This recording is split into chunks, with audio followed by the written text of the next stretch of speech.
Hello అండి, ఈ recipe కోసం నేను ముందుగా ఒక 2 చెంచాలు బియ్యపిండి బౌల్లో వేశాను.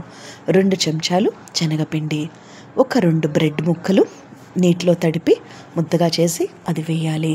1 చెంచా బొంబాయి రవ్వ, 2 చెంచాలు అటుకులు, ఆ తర్వాత దీంట్లో ఒక పావు చెంచా చిల్లీ ఫ్లేక్స్, పావు చెంచా ఉప్పు, ఒక పావు చెంచా ధనియాల పొడి, కొద్దిగా పావుబాజీ గరం మసాలా యాడ్ చేశానండి. వేసిన తర్వాత ఒక కప్పుడు బాగా సన్నగా తురుముకున్నటువంటి ఆలుగడ్డ వేశాను.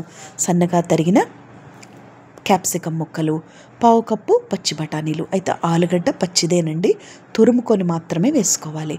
ఆ తర్వాత వీటన్నిటిని కూడా చేత్తో ఒకసారి దగ్గరగా కలుపుకొని, ఇప్పుడు కొంచెం మీకు కనుక పచ్చిగా అనిపిస్తే మనం దాని మీద కొంచెం బియ్యపిండి చల్లుతూ చేతిలోనే కొంచెం కంప్రెస్ చేసుకొని డీప్ ఆయిల్ ఫ్రై చేసుకోవటమే. అయితే ఇందులో వాడినటువంటి బొంబాయి రవ్వ క్రిస్పీలాగా ఉండేలా చేస్తుంది. బయట అటుకులు లోపల ఆయిల్ లోపలికి వెళ్లకుండా పీల్చేయకుండా చూస్తాయి.